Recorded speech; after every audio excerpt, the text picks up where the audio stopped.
Hi, this is John Chenal with Vader TV. We're here at the Always On conference in New York City talking to Waikit Lau, founder and CEO of ScanScout, which is an online video advertising platform company. Waikit, welcome.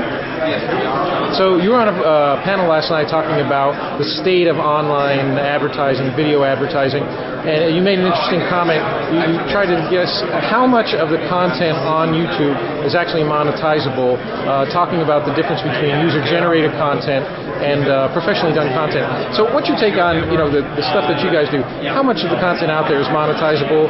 Are we going to be hurt by the recession? And what ad formats do you think are going to pro? So first off, I'll start off with the publishers in our network runs the gamut of professional content, major media companies, all the way down to sportsbook content, as well as some UGC. Your question, in response to your question, in terms of user-generated content that we've seen, and as well as folks that we've talked to, it really runs the gamut. I think on the low end, we've seen sites that with 20 to 30% of their content that are monetizable. Certain UGC sites certainly have a higher percentage. We've seen UGC sites with up to 70 to 80%. I think what you're seeing in the market today is the fact that the long tail. You kind of map all the publishers on the long tail. On one hand, you have the NBCs and CNNs of the world, and the other end of the spectrum, you have the YouTubes of the world. What we're seeing is that there's actually an enlargement in the middle, what we call torso content, where sort of where the shades of gray reside, and we're starting to see a lot more existing user-generated, quote-unquote user-generated publishers starting to bring more professional quality content online. At the same time, you're also starting to see a lot of upstarts as well as medium-sized companies with existing content, with good content, trying to bring those online to bear and to monetize those. So I think when YouTube started the market about 2 years ago, I think majority of content was very much user-generated. Majority of those were not monetizable. Fast forward 2 years to now, I think now you're starting to see a more fractured market in terms of quality of content. My guess is going forward over the next 12 to 18 months is that you will slowly see the quality, the percentage of content that are monetizable and quality will go up.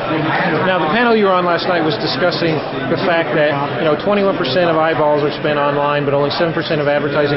In your mind, from where you sit, what has to happen either with ad formats or with publishers to help close that gap? In other words, what needs to happen to draw more of those online ad dollars, more ad dollars online, especially video ad dollars? Yeah. So I think,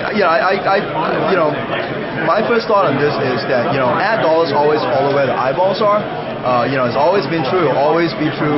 I think one of the things that you're seeing in terms of trends is that, you look at a lot of the reports that have been coming out over the last 2 years, you see sort of the demographic that a lot of advertisers prize, sort of the male, female, 18 to 34, they're not watching as much TV anymore. They're spending a lot more time online. They're spending a lot more time online watching videos. There was a report, I can't remember where it was from, it might have been from eMarketer, where it essentially says 60 to 75% of all users who are on the internet actually watches online video on a monthly basis.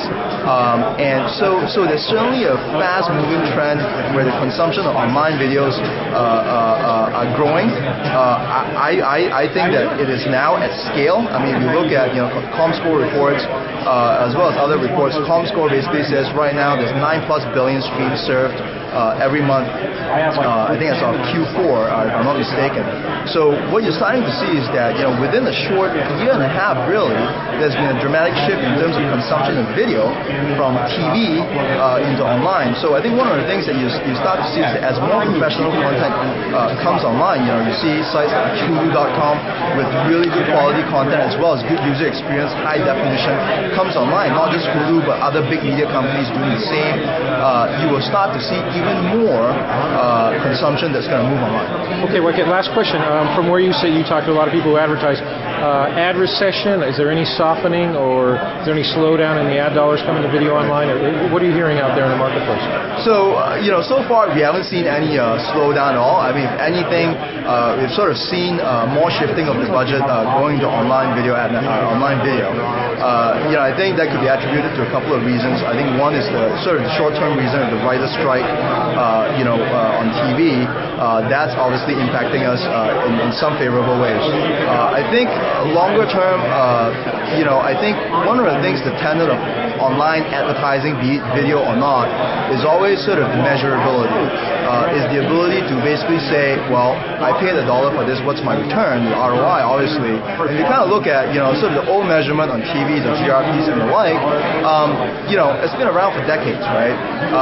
I think with online video, what you're starting to see is sort of the intersection and bringing to bear into the video space all the measurability that you've seen in the last 10 years in the online ad space, in text links, in banners, and the like.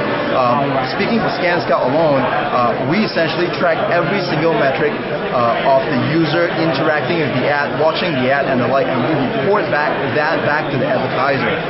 And we roll that up into an interaction/engagement rate, so that they know that, hey, you know what, this is my budget, this is how much I've spent, how compelling was my ad to the desired users that I've targeted.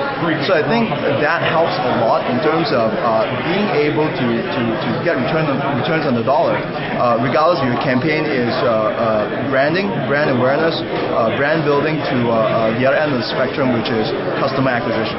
Okay, Waikit, thanks a bunch. Thank you.